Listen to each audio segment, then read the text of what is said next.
अगर एक औरत सजदे में हो, आंखों से आंसू बह रहे हो और उसी लम्हे उसका शौहर आवाज दे, ज़ैनब पानी दो, तो क्या उस औरत को सजदे से उठ जाना चाहिए या अल्लाह के हुजूर कायम रहना चाहिए? क्या रब नाराज होगा अगर उसने शौहर की पुकार पर लब्बैक कहा, या शौहर नाराज होगा अगर बीवी ने उसकी बात ना मानी? नमाज पढ़ते वक्त अगर शौहर आवाज दे तो बीवी को क्या करना चाहिए? ये सवाल जितना सादा है उतना ही भारी भी है। नमाज वो अजीम इबादत है जो मिराज के सफर में बराहरा अल्लाह ताला ने नबी करीम सल्लल्लाहु अलैहि वसल्लम को अता फरमाई। ये वो फरीजा है जो रोज कयामत सबसे पहले पूछा जाएगा। ये वो इबादत है जो कब्र में रोशनी बनती है, दिल को सुकून देती है और इंसान को गुनाहों से पाक करती है। कुरान में अल्लाह ताला ने फरमाया, अगर बेशक नमाज बेहयाई और बुराई से रोकती है। क्या इस अज़म इबादत को बीच में तोड़ा जा सकता है? क्या शौहर की पुकार उस इबादत से भी ज्यादा अहम है?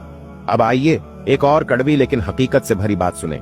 अगर बीवी 5 वक्त की नमाज भी पढ़ती हो, तहज्जुद गुजार भी हो, कुरान की तिलावत भी करती हो, लेकिन अगर शौहर नाराज हो तो क्या अल्लाह खुश हो सकता है? क्या उसकी इबादत आसमान तक पहुंचती है?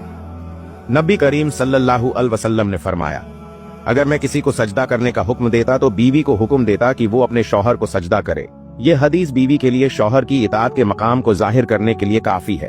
एक मर्तबा एक औरत नबी करीम सल्लल्लाहु अलैहि वसल्लम की खिदमत में हाजिर हुई और अर्ज किया, या रसूल अल्लाह, मैं नमाज भी पढ़ती हूँ, रोजा भी रखती हूँ, खैरात भी देती हूँ, लेकिन मेरा शौहर मुझसे नाराज रहता है।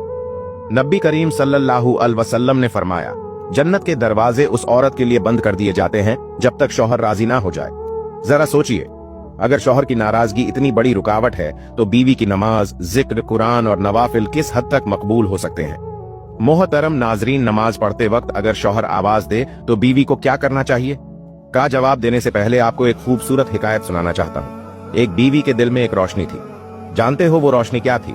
शौहर की इताअत, बच्चों की परवरिश, घर की हिफाजत और रब की रजा की लगन। ऐसी बीवी जिसके दिन शौहर की खिदमत में रातें रब के हुजूर गुजर जाती थी। अगर शौहर सख्त लहजे में बोलता तब भी वह खामोशी से खिदमत करती, कभी शिकायत ना की, कभी बद्दुआ ना दी। जब शौहर दुनिया से चला गया उसने सब्र का दामन थामे रखा, सारा बोझ अपने रब के हवाले कर दिया। लोगों ने हैरत से पूछा, कैसे इतना सब्र करती हो? वो मुस्कुरा कर कहती है, मैं जो कुछ करती हूँ अपने रब के लिए करती हूँ और शौहर की रजा तो मेरी जन्नत है। कुछ साल बाद उसकी भी वफात का वक्त आ गया। उस दिन उसका चेहरा चमक रहा था जैसे नूर बरस रहा हो। गुल देने वाली खवातीन ने हैरत से कहा, हमने ऐसी खुशबू कभी महसूस ना की।